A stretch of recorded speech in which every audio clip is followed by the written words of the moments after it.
Hello, my pretties, and welcome back. I'd like to wish you all a very happy new year, and I hope that 2017 sees all of your dreams and your hopes and your wishes come true. I also hope that 2017 sees you able to fulfill all of those resolutions you make to better your life and to work towards your dreams. And so, with that in mind, let me offer you some tips that I found really helpful when it comes to keeping resolutions, when it comes towards working towards your goals and ensuring that you don't fail at them. My first tip is define your goals. Now, I know that sounds quite simple. I want to lose weight, I want to quit smoking, which, by the way, are the top two New Year's resolutions made every year. But when I say define your goals, I mean define exactly how you intend to do them. Break them down into achievable chunks. For example, if you say, I want to lose weight, how much weight do you want to lose? You might say, oh, I want to lose 12 kilos. So you want to lose 12 kilos by the end of the year. That means you want to lose a kilo a month. That means you want to lose half a kilo every 15 days, or about a quarter of a kilo each week. Once you've broken down your goals into these weekly achievable chunks, it makes it far easier to keep your resolution on track because you don't have to stop and think, oh, about all those 12 kilos. You just have to stop and think about what you need to achieve for that week, which makes it so much easier, so much simpler, and you can accomplish it that much faster. My second tip is tell yourself that you're going to re-evaluate your goals every month. Now, that sounds kind of counterproductive to what you want to achieve, but for your brain, it means it doesn't feel like forever. And when it doesn't feel like forever, your brain is going to be that much more cooperative and not sort of put obstacles in your way. Also, when you say you're going to reevaluate your goals every month, it helps you to see whether or not you're achieving things the way you want to, or whether you need to tweak your plans a little bit to kind of make your goals easier to achieve. My next tip is a really important one for everybody who's trying to keep a difficult resolution, and that is plan ahead for the tricky slash difficult situations. For example, let's stick with the losing weight. Let's say that it's a friend's birthday and you're all going out to dinner.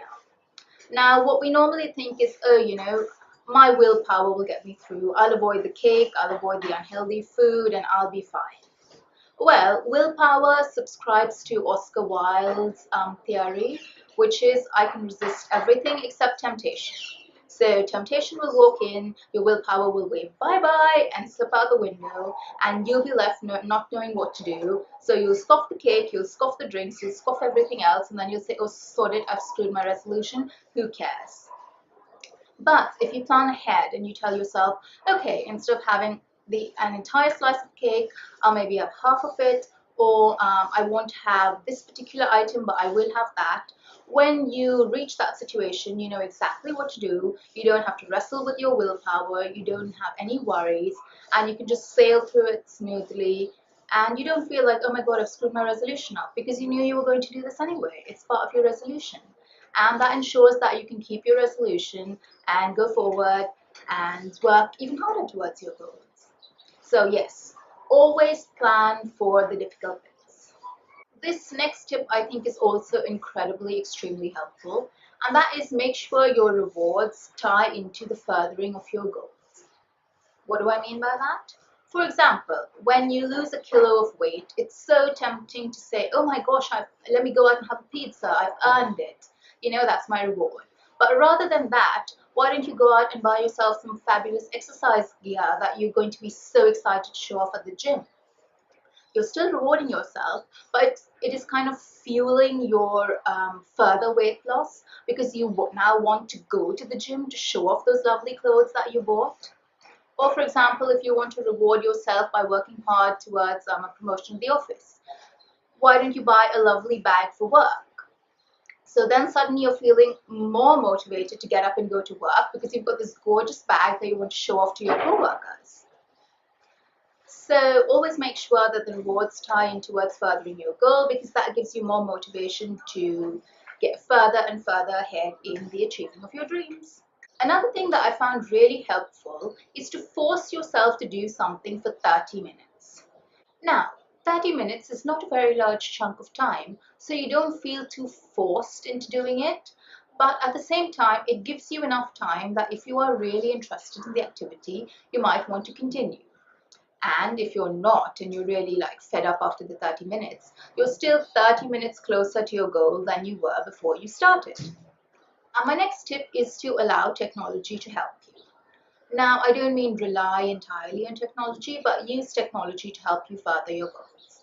For example, there are so many different apps that you can download for short workouts that you can use every day in the comfort of your home without ever needing to step out and go to the gym. So you can have the app on your phone and use that to help you further your goals. I do think that if you use technology wisely, it can be one of the greatest assists in achieving everything that you want to. And lastly, but definitely not least, in fact, I think this is one of the critical keys to success in terms of keeping up your resolutions, is to make sure that your resolutions fit into your lifestyle. I know it sounds fantastic to go on, for example, some sort of crazy drastic diet that will enable you to lose all of those pounds super quickly. But then what happens when you start eating normally again? It's so much better to just tweak your lifestyle to eat healthier in general so that you can not only lose the weight, you can keep it off over the long term. Yes, it might take a little bit longer to achieve your goal, but you will achieve your goal and you will be able to sustain it, which is the most important thing when it comes to resolutions. Because after all, what good is it if you just achieve it for 5 seconds and then it's gone? Well, those are my 7 tips that I think will help you achieve any sort of resolution or goal that you would like to work to in 2017. If you find them helpful, do give this video a thumbs up. I will leave the links to my Instagram and to my Snapchat and to subscribe to this channel in the description box below. And do tell me what tips you find are really, really useful when it comes to keeping resolutions. I wish you all the very best once again for the new year, and I will see you next week. Take care. Bye.